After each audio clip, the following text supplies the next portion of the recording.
y'all. Welcome back to another episode of Chats in the Blog Cabin, the show where I virtually invite people into the blog cabin to chat about life. And today we're chatting all about the book Love is Blind by Ruth Vallis. And Ruth, I want to say that I was most excited about having you on, even though we've had to reschedule this several times, is because when I was reading your book, thoughts of my grandmother came to me because my grandmother was legally blind. So I just thought that tenacity that you have is just amazing. So tell us a little about yourself before we get into about your book. I am the only girl in 5 children. I have 4 brothers, and I'm the second youngest of that clan. And I was born in 1960 in Toronto, where I still live. And before the age of 3, when I was around 2.5 years old, I suddenly went blind. And they didn't know for a couple of years why that was. But anyway, I went blind, and life then changes for everybody in the family. So, my parents had to adjust, and my brothers had to accommodate. And 59 years after that, it's a very nice family and a very good life. And so I think we adjusted. I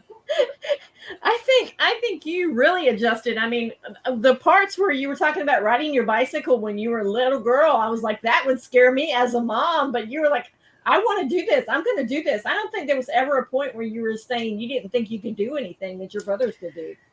Well, I think, yes, because I look upon myself as a normal person who just happens to be blind. And I think that there's a very big difference between being somebody who can see, for instance, as a young adult or an adult or something, and goes blind and has to learn to accommodate, and somebody who's blind from very young. And of course, 2.5, I had been able to see, and I guess I functioned as a seeing child, but I was young enough that being blind became just a part of me. And so, when you want to do things, you do them. You don't stop when you're, especially as a child, and say, gosh, I don't know if I can do this because I'm blind. You don't think about that. You don't go through life and say, I don't think I can do this because I'm short or I'm tall, or, you don't do that. You just, this is me, and you just go on. And I think that was the case. And my family certainly never said, you can't do that because you're blind. They just said, go for it. And that's a really wonderful thing for me. Now, in your book, you talk about the close relationship you have with your mom, Peach. Yes. I absolutely love that. So let's talk about the close relationship that you have with her. Yeah, she was really special. A bit of a family dynamic. My father was a Second World War veteran, and he was injured. He lost a great deal of his hearing, but he also had significant PTSD, but we didn't call it that in those days. Post-traumatic stress, we called it shell shock, and I don't know, all sorts of different names. And they didn't talk about it, and they didn't deal with it. So unfortunately, we as a family had to deal with it as best we can. So my mother was in a couple of situations. First of all, because of my father's PTSD, he didn't work full time. He did piecework. He actually made pianos. And so he would make, when a piano was ordered, he'd go to the factory and he'd work on the piano. And when they had no orders, he didn't go to work. And so he couldn't get a job where he could work full time because he couldn't take the stress of it. So my mother worked part time, but she was strong and capable and very bright, and she could have worked full time, except that if she worked full time, which she couldn't do, and made more money than he could make, it would have hurt. She felt it would have hurt his wounded soldier's ego. And she felt it was more important that we as a family suffered a little than he suffered more. And she had an enormous respect for the wounded soldier and for what he had sacrificed, his youth and his well-being on the battlefields of Europe. And so she was a very supportive, encouraging person to him, very gentle, very calm, very strong. She was also the matriarch of the family. She was the one who laid down the law. And my father always said, whatever your mother says, that's the way it is. He never went against her, and she never went against him. So there was a united force always. You couldn't play mom off against dad or whatever. It never worked. So you might as well not. I could talk about that. No, try it. But she was also very respectful of the fact that she was raising sons, that she wanted to become socially constructive men who were capable and respectful to women. And my father was the same on that and backed her up on that. But she also wanted, she always wanted a daughter, and she always wanted a daughter to name Ruth because she always loved Ruth in the Bible. And so she was 37 when I finally came along. It was a long wait. But she, when I went blind, it didn't faze her because nothing did. She took everything in stride, very, very calm person, and a great faith, an enormous faith in God. And she believed that she wasn't alone in this journey. Besides my father and my brother, she really believed that she wasn't alone spiritually. And she was determined that I was going to be an independent woman. She, I guess, could best be described as a feminist. She believed in the power of women. She believed in the strength of women individually and collectively, women working together.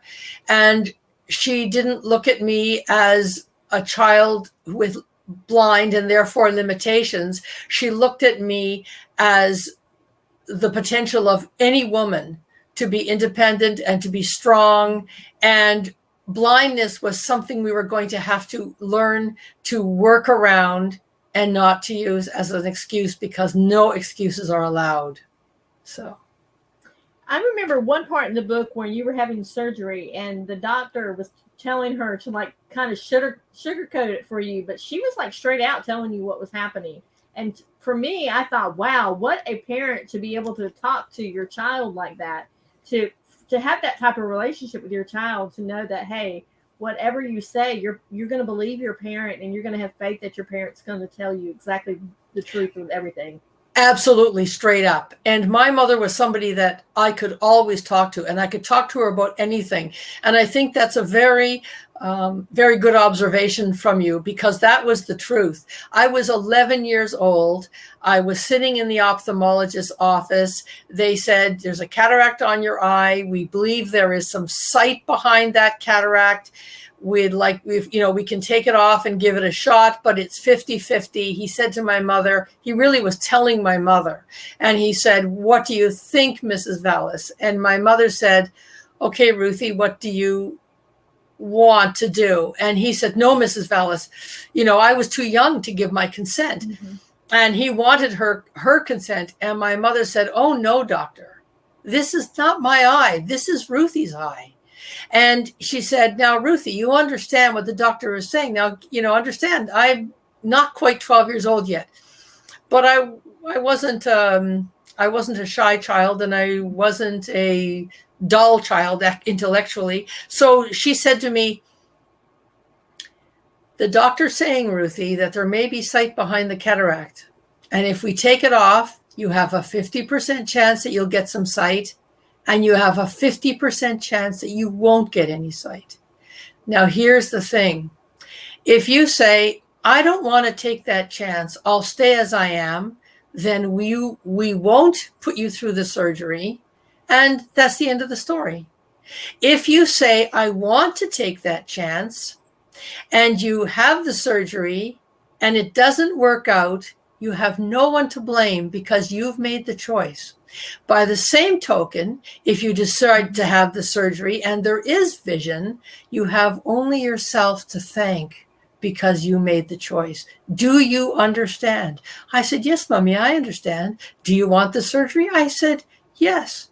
The doctor was shocked. He said to me years later, when I went back to see him, I was having some unique issues, and I went back. It's a children's hospital in Toronto, but I was 26 years old, and he said to me, my mother wasn't with me. How's your wonderful mother? And so on.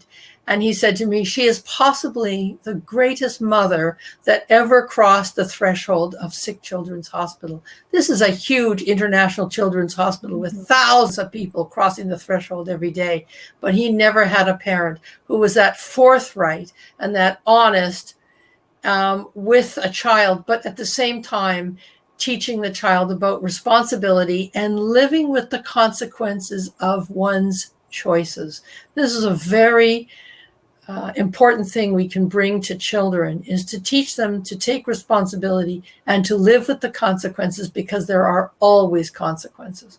So yeah, that was my mother through and through and through, and it was a great experience between us. The surgery didn't go well, but you know what? That didn't matter. I still had her, and love goes on. Love carries on. I love that. Now, we're going to take a brief commercial break, and then we'll be right back to talk more about your book, Love is Blind. Hi, my name is Joanna, and I would like to share with you a little bit about Shores of Grace, Shores Philly. It's a ministry located in Philadelphia. The portion of Shores that I volunteer for goes into Kensington, an area greatly impacted by homelessness and addiction. And we go and we take love, food, clothing, snacks, conversation. We believe that it is a way that we can meet people right where they are and show them the love of Jesus. We have seen lives changed in big ways and in small ways, and we have built wonderful relationships with the people in the community. We have big plans, more we'd like to do, and we would appreciate any support, either through prayer or through donation. If you would like to donate, you can go to shoresofgrace.com, and in the menu, click on Donate. And we just ask that you put Philly in your donation comments. Thank you. And we are back talking with Ruth about her book, Love is Blind. Now, Ruth, what made you decide to write the book? Well, I was integrated into the public school system in 1968. Until 1968, all blind children in Canada were sent to one of 3 schools for the blind. And I went to the one that was in Ontario, but it was a ways from Toronto. And so it was a residential school. And I went there for grades 1 and 2. And then there was an experiment to integrate blind children into the public school system. And they chose 8 children. Most of them were sort of high school age or senior high age. But I was just a little girl starting grade 3. I was 8 years old, and I was chosen. And so it was a very important step in education. They were already integrating some children in the US, but this was new in Canada. And so because of that, from a very young age, I would often speak at conferences and, different sort of events for the education of the blind. And later on, as I became a professional person in healthcare, I did speaking at conferences from my healthcare background. And so when I would come out, people would, read the syllabus for the conference, and they would say my name, and it would say physical therapist, hydrotherapist, going to speak on pain management and arthritis or whatever.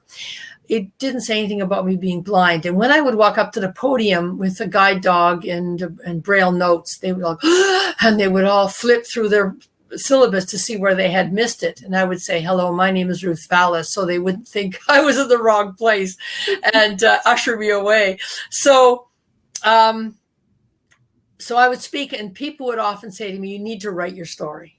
You need to write your story because, you don't get to see too many blind people at medical conferences and international conferences in particular. But the other thing is I always spoke at conferences for the education and the training of the blind. And they would often have people there speaking who were psychologists or educational psychologists, different sort of experts. And they would talk about the training and the raising of blind children. And I always felt they should have invited my mother to come and speak, because who better to talk about raising a blind child than somebody who'd done it? But they didn't. And I don't know that she would have felt confident to speak about it, although I did say to her at one point, what would you say to them? And she said, I would tell them that blind children are like any other child. When they're right, you praise them. When they're wrong, you punish them, and you love them all the time. And so I said, okay, well, I'll share that myself.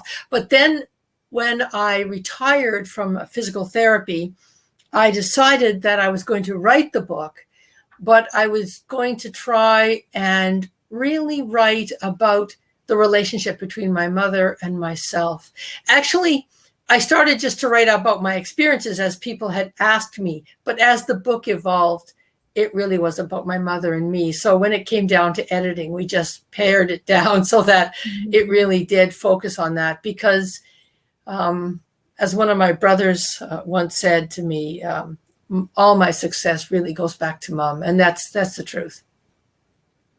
Yeah, because you can definitely see, not to say take away from anything that your dad did in your upbringing, but you can definitely see where your mom was the driving force behind you, making sure that you weren't treated any differently because you were blind. Yes, correct. Now, how did your siblings take it that you were blind? You know, because you said you were the only girl, so obviously you were different in that way, and you had 4 brothers. So how did they take it? Well, they took it the way my parents expected them to take it. Let me just say that, because in the household, every household has rules or parameters or expectations. And my parents ensured my brother and my brothers treated me the way my parents wanted me treated. So we had things that had to be considered. For instance, you can't leave cupboard doors open. You can't leave things all over the place, the floor, you can't leave shoes all over the place, and so on, because they become a tripping hazard or a head banging hazard or whatever. And so my parents really reinforced things that would make life easier for me and better for me. But at the same time, my parents felt it was important that my blindness wasn't their burden. So, for instance, my brothers loved to go fishing. And my mother loved to go fishing too, even more than my father. And so sometimes as a whole family, we would go fishing, and I would be made to fish along with the rest of them because, you know, I didn't necessarily want to be there and it wasn't really fun. Not that fishing can't be fun, but when you're a little tiny child and you have to sit there and be quiet and you're blind and it's a boring world sort of, I learned to love it. But as a very young child, I did not love it. And my mother would say, you're a part of this family and this family is fishing today. So, suck it up, buttercup, basically. But there were some times when my mother would say to my father, take the boys fishing, and Ruth and I are going to have a ladies' day. And so my brothers didn't have to say, oh, Ruth, will you be quiet? You're scaring the fish away. And would you stop doing this and stop doing that? So they had their own time with Dad. They had their time away from me. And Mom and I would go and, go to the Woolworths lunch counter for lunch and, that sort of thing. And, so that didn't allow my brothers to resent me, because to raise a child who's blind, to raise any child is a lot of work. But when a child is blind, you can't assume as much. For instance, you have to teach everything individually, because when you can see, you can pick up on a lot of visual clues and you can see the bigger picture visually. But when you're blind, you have to be taught all those things. Every little detail of life has to be taught because you don't see it. And one can learn to be audibly observant, as it were, but certainly as a child, every little single detail has to be taught. And so there's a lot of time and attention. And so my parents worked very hard, and particularly my mother, to make sure that if she gave me a lot of attention, that she gave my younger brother a lot of attention. And they sort of tried to share things up. And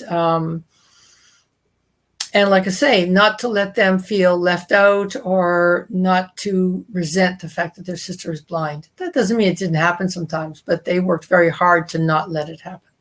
Yeah, I think I remember one instance in the book where you were talking about you were walking to school, and sometimes your brother would walk to school with you, but sometimes he was like, no, you're too boring. I want to go walk with my friends. And you would have to walk to school by yourself.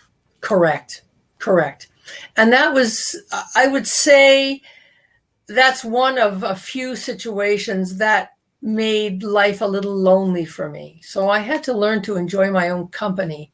So the pandemic hasn't been that much of a struggle because I'm used to being on my own. But that can make life a little lonely when I want to run and play with my friends. I don't want to have to walk along with my blind sister, that sort of way. So yeah, there was a little bit of that at times. But as we grew up, we became the best of friends. And so, it wasn't always like that. But children need to be their own person, and they need to be heard, and they need to have their concerns heard, and so on. And for my brother, I guess that was the sort of thing that was going on. He needed that. He didn't need to be the blind girl's brother. He needed to be his own person. And that's fair enough. Now let's talk about when you were younger, when you first started school. They sent you actually away to school to learn Braille. Let's talk about that, because that had to be scary. Because your dad or mom would take you to it sounded like a subway, and they would put you on the train, and then someone would be at the other end to get you off the train. Okay, yes. That's when I went to the residential school from grade 1. I was 6 years old when I started there, and like I said, I was 8 when I left. Now, yes, my father on Sunday night would take me on the subway down to the train station in Toronto, and then he would put me on the train. Now, just imagine a 6-year-old on a train. There would be some other blind kids on the train, but we were just kids on the train, and there wasn't any adults with us. And I knew the stop I had to get off, and I would lead the other children. I seemed to do a lot of that. And so we'd get off, and there was someone there to meet us on the platform. And then on Friday night, I'd be put back on the train and travel to Toronto, and my mother would be on the platform to snatch me into her arms and take me home. And so, yeah, I was just a little girl and living in a dormitory in a residential school. And we were cared for. We had 3 meals a day, and we were clean, and we went to school, and we had some playtime. But you can pay people for caring, but you can't pay people for love. Mm-hmm. There's no tucking me in at night, no saying my prayers with me, none of the stuff that I had at home, none of it. Now, I went home for the weekends, like I said, so at least on the weekends I had all the hugs I needed and then some, and my mother kneeling beside my bed with me at night to say prayers, and that sort of really wonderful stuff that helps to strengthen children's character. But I was a little girl away from home and away from the person I adored most in the world, and she was away from me, and I think her heart was broken. But at 6 or 7 years of age, when one's own heart is broken, one doesn't necessarily consider what the adults are feeling. My mother was strong, and she was always strong. I didn't see the tears. I didn't see the heartaches that she was going through, but I know she did. So, but I survived it, and many children have survived that kind of situation. I'm very glad for integration, but integration has its own issues. And, especially when it was a new program. But I just spent 2 years there, and my mother, with her endless wisdom, hung a cord around my neck with a key on it to the front door of our house. Now, my brothers didn't even have a key to the front door, but my mother put it around my neck, and she said, Ruthie, this key is to remind you that home is always home. And we're sending you to this school, not because we want to, but because we have to. because I don't know what will become of you. But if nothing else, you'll learn to read Braille and you will be able to entertain yourself. So she and my father were themselves voracious readers and certainly knew the importance of learning to read. And she said, I can't teach you Braille, Ruthie, so I have to send you. But home is always home. The door will never be locked to you. This was great wisdom to give me that key, and so that I could wear it around my neck and know that I couldn't go home. I couldn't, go to the train station, hop on the train myself, that I couldn't leave the school. But somehow in my heart, that key meant that I could go home. Do you see some of yourself, your mom and yourself? I do now, for sure. My mother died 10 years ago, Christmas, and there have been situations when I think, what would mom do in this situation? What would she say? And I think, I know exactly what she would do and exactly what she would say. I had enough of it, enough education. And I'm not the calm, gentle person she was. I'm not calm. I can handle urgent situations well, but I'm not the gentle person she was. And she commented on that at the end of her life. She said, I wish you were a little gentler. And I said to her, where is the line, Peach? I called her Peach. Where is the line, Peach, where one is gentle and one is not gentle? The fact is, you work so hard to make me strong and to make me independent and to make me not back down to things. That's unfortunately why I'm not perhaps as gentle as I might be, because it's a very fine line, I think, and I don't know where it is. So I try to be gentler. I certainly hope I'm a kind person, but I'm a little tough. I'm a little bit tough. Yeah.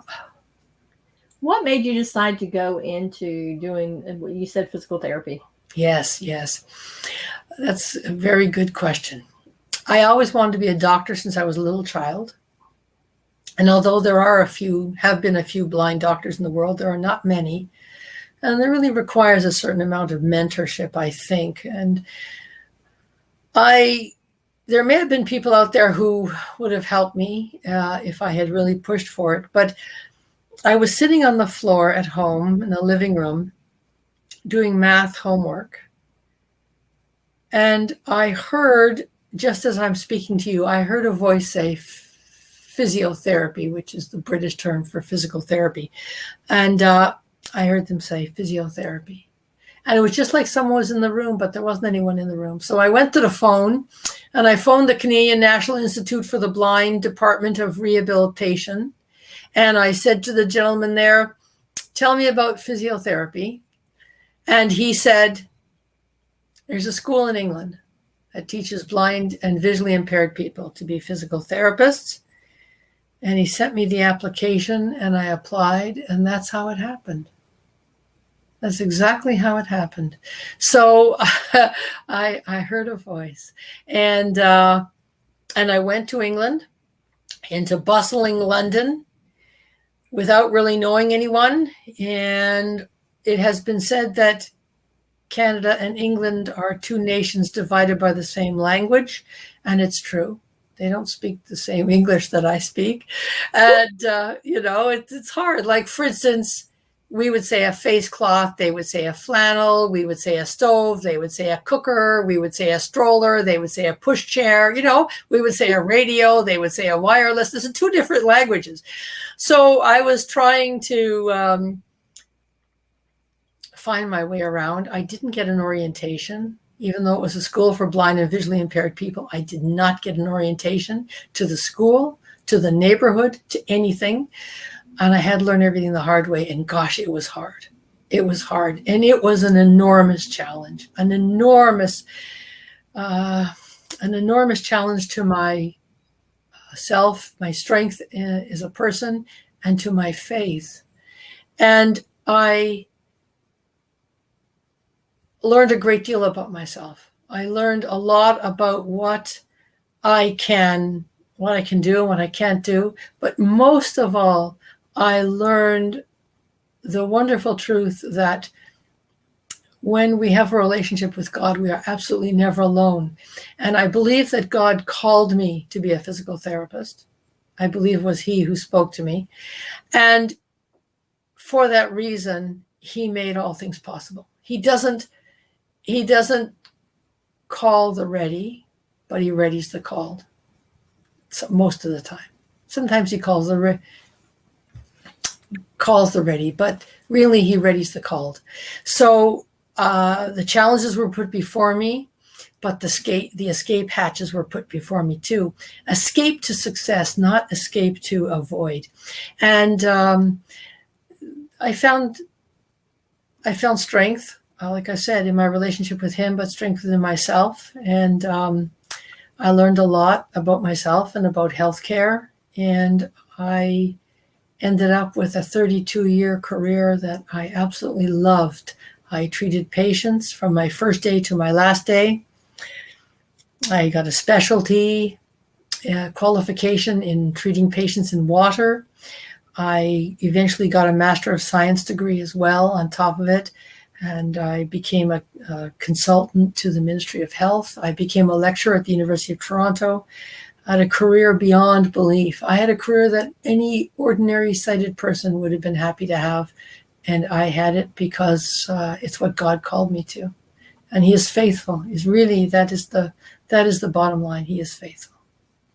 Wow, that is the story of faith. You just said that you learned a lot about yourself. So what did you learn? Because obviously there was, like you said, you had a lot of challenges that you had to overcome. Well, I learned to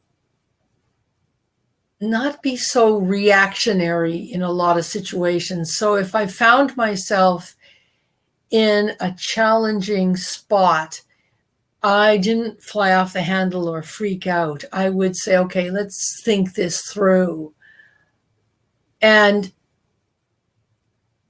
I have a fear of fire. I think it's natural. I think a lot of blind people probably do, because you don't, if you smell smoke and you can hear crackling or something like that, but you don't always know exactly where it is.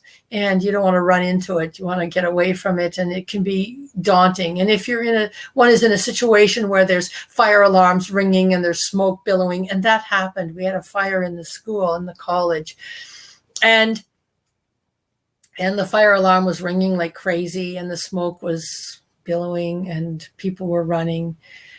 And it would have been very easy. There was a girl there who was also totally blind, and she was running in circles and saying, help me, I don't know where I am. She became completely disorientated. But I had stopped for a minute, gathered my wits, made my plan. I grabbed her by the arm and I said, come on, let's go. And we got out of the building safe and sound. And so I learned to take a second even just to sort of take stock. Where am I? What am I doing? What's possibly lying ahead of me? What are the risks? In every situation. And that's held me in good stead, because as a healthcare professional, I have had to deal with emergent situations, patients collapsing from, heart attacks in therapy or, all sorts of things, patients falling, all sorts of things can happen. And one has to deal with emergencies. And that's helped me a great deal, just to be able to just say, okay, let's not panic. Let's take a second, think it through, and deal with it. I love that. Now, I've noticed when you first started when I first started reading your book, one of the very first books that you actually were learning to read was the Bible, because your parents knew how to read it and you knew it already. Yes, that's because when I was when I started to read in grade 1, that was 1966. Now, there are a lot of books for blind children that they were not when I was a child. For instance, they have seedling books. And seedlings, for anyone who doesn't know about it, and if anyone has a child in their life or a grandchild or anything, that's an organization to get involved with. It's American, Seedling Books. And what they do is they take ordinary ink print books, like, for instance, Goodnight Moon, for instance, and they put Braille along with the ink print so that a blind person can read with a sighted child, or a sighted person can read with a blind child. So they have all these, all the sort of typical sort of, Cat in the Hat books, or Curious George, or all sorts of books that, right up to when a child might be able to read on their own. But for young children, they have all these books. Well, they didn't have that when I was a child. So if I brought a book home to read it, I'd say, what's this word? Or what does this mean? My mother and father couldn't help me because they didn't read Braille themselves. Although my mother learned the very basic system so she could write me letters when I was away at school, but she couldn't read it. And especially with all the punctuation and everything, she couldn't read it. So my mother thought, there's got to be a way that I can read to get practice, but she would know what I was reading and she could help me. And she said, oh, I got it, the Bible. So my parents read the Bible every day themselves. So I had an aunt who was blind, and she sent me her Braille New Testament. So in the evenings after supper, my mother would sit in her rocking chair and she would knit warm clothing for orphan children in northern Canada and for the homeless people of Toronto. So that's what she was doing. And I would be reading the Bible to her. We read through the Gospels together. So I would read it. And then if I was stuck on a word or something, she would say, oh, that's whatever, because she knew the Bible well. Mm-hmm. So she could help me. And at the same time, she also would talk to me about things. Like when John the Baptist was beheaded, she said to me, that was because of jealousy, Ruth. And jealousy is a very bad thing, because there is no jealousy in true love, which you will learn later on when you read 1 Corinthians 13. And so we had this wonderful time together. She was doing something to help others at the same time as she was helping me. And we were bonding, honestly, at the level of our soul. And I think when we use the term soulmate very, very often, but a true soulmate is somebody who meets you at the level of your spirit, I think. And my mother was my soulmate. That's where it began. A love for her, a love for the Bible, and a love to meet the needs of other people. People in the streets of Toronto who needed hats and mittens and scarves, and people in northern Canada who were cold, So it was just it's sweetness. It brings tears to my eyes. It's really sweetness. Yeah, because you already said that your mom would put your dad's feelings above everything else as well. So, man, I wish I could have met your mom, because your mom sounds like an amazing person. She really is. A friend of mine who also had a very lovely mother said to me one time, I wish your mother were my mother. And I said, you got to be kidding. You have a great mother. And she said, yes, Ruth, but she's my mother. Your mother somehow has the ability to also be your friend.